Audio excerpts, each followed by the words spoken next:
Hello and welcome to my YouTube channel trade show. उम्मीद है आप सब लोग खैरियत से होंगे और ट्रेडिंग मार्केट का नॉलेज भी गेन कर रहे होंगे और इस मार्केट में आप अर्निंग भी कर रहे होंगे। तो आज का जो हमारा टॉपिक होगा बड़ा बेसिक टॉपिक है, लेकिन लोगों को अक्सर समझ नहीं आती कि बेसिकली ये होता क्या और इसको हम कैसे एनालाइज कर सकते हैं। तो आज का जो हमारा टॉपिक है वो है फंडामेंटल एनालिसिस। तो आप चाहे फॉरेक्स मार्केट में है, स्टॉक मार्केट में, क्रिप्टो मार्केट के अंदर, इन तीनों मार्केट के अंदर टेक्निकल एनालिसिस के बाद जो सबसे अहम चीज़ है वो है फंडामेंटल एनालिसिस। और जिसको फंडामेंटल एनालिसिस करना आता है, इसका मतलब है उसको मार्केट पे कुछ हद तक ग्रिप आ जाती है। तो सबसे पहले फंडामेंटल एनालिसिस होता क्या है मार्केट में, ये इसकी क्या इम्पैक्ट हो सकता है और इसको हम कैसे रीड कर सकते हैं। तो सबसे पहले स्टार्ट करते हैं आज की वीडियो। और उससे पहले मैं आपको बता दूं, इस वीडियो के अंदर जो लिंक्स, मतलब इस वीडियो के डिस्क्रिप्शन के अंदर लिंक्स मौजूद है, उसमें हमारी सोशल मीडिया के लिंक्स भी हैं और इसके अलावा हमारे ब्रोकरेज के लिंक्स भी जो है वहाँ पे मौजूद हैं। आप उन ब्रोकरेज के लिंक के ऊपर अपना अकाउंट बना सकते हैं, ट्रेडिंग अकाउंट, और जो है हमें वहाँ पे हमारे नंबर्स भी मौजूद हैं, हमसे रब्ता भी कर सकते हैं, किसी किस्म की भी हेल्प ले सकते हैं। हमारा कोर्स टोटली फ्री है। चलिए स्टार्ट करते हैं आज की वीडियो। तो बेसिकली सबसे पहले हम देखते हैं कि फंडामेंटल एनालिसिस होता क्या है। तो आसान लफ्ज़ों में आपको समझा देता हूँ। फंडामेंटल एनालिसिस का मतलब ये होता है कि किसी भी आप ट्रेडिंग मार्केट के अंदर है, फॉर एग्जांपल ले लेते हैं फॉरेक्स मार्केट के अंदर है, तो उसके अंदर जो फाइनेंशियल और इकोनॉमिकल और पॉलिटिकल ये जितनी भी न्यूज़ होती हैं, इनको एनालाइज करना।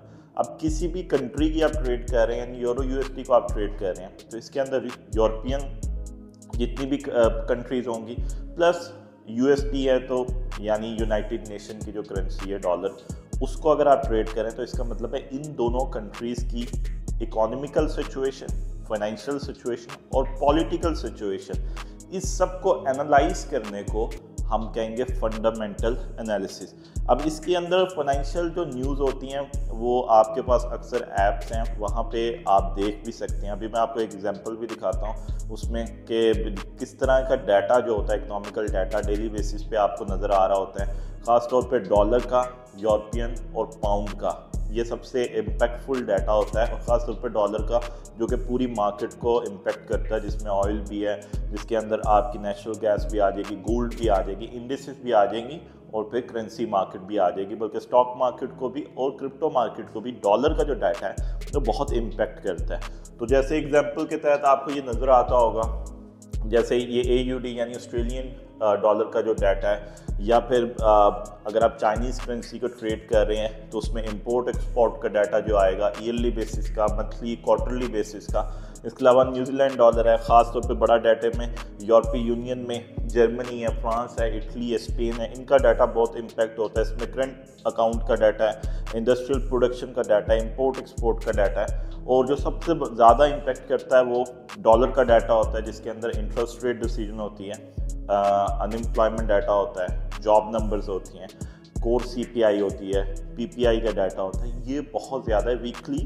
मंथली, क्वार्टरली बेसिस के डाटा होते हैं और ये आपको ऐप्स के ज़रिए आपको कैलेंडर ईयर मिल जाता है और उसके अंदर आपको पता होता है इस डेट पे ये डाटा आ रहा है। ये जो नंबर्स हैं इनको एनालाइज करना, यानी अगर एम्प्लॉयमेंट जो है वो इंक्रीज़ होगी तो डॉलर पे क्या इम्पैक्ट होगा, एम्प्लॉयमेंट डिक्रीज़ होगी डॉलर पे क्या इम्पैक्ट होगा, अगर जॉबलेस डाटा ग्रीन आता है या रेड आता है तो उसका डॉलर पे क्या इम्पैक्ट होगा, इंपोर्ट एक्सपोर्ट का ट्रेडिंग बैलेंस जो है उस पर क्या इम्पैक्ट होगा। इस सारी चीज़ों को देखना, ये हो गया हमारा फंडामेंटल एनालिसिस। इसके साथ साथ फिर आपका इकोनॉमिकल नंबर्स भी होते हैं, वो भी जो स्टेट बैंक होता है कंट्रीज़ के, वो इकोनॉमिकल नंबर्स आपके दे रहे होते हैं, उसमें भी बहुत ज़्यादा डाटा जो है वो कंबाइन होता है, जिसमें GDP का डाटा होता है। फिर इसके बाद एक पॉलिटिकल, वो आप डेली न्यूज़ के ज़रिए आपको पता होता है। कोई भी बड़ा इवेंट है, जैसे इलेक्शन है, US में इलेक्शन है, वो एक बहुत बड़ा इवेंट होगा, या अगर कोई प्रोटेस्ट हो रहा है वो एक इवेंट हो सकता है, या कोई बिल जो है वो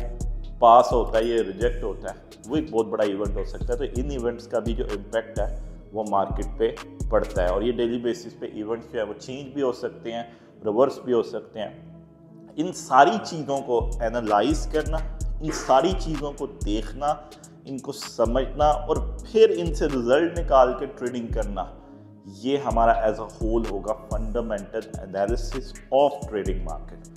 तो उम्मीद है जितना मैंने कोशिश की समराइज़ करके आपको समझाने की, आसान लफ्ज़ों में आपको समझ आई होगी। और अगर आपको समझ आई, अच्छा लगा समझाना, तो वीडियो को लाइक कीजिएगा, शेयर भी कीजिएगा और हो सके तो चैनल को सब्सक्राइब भी कीजिएगा। अगले वीडियो तक के लिए गुड बाय।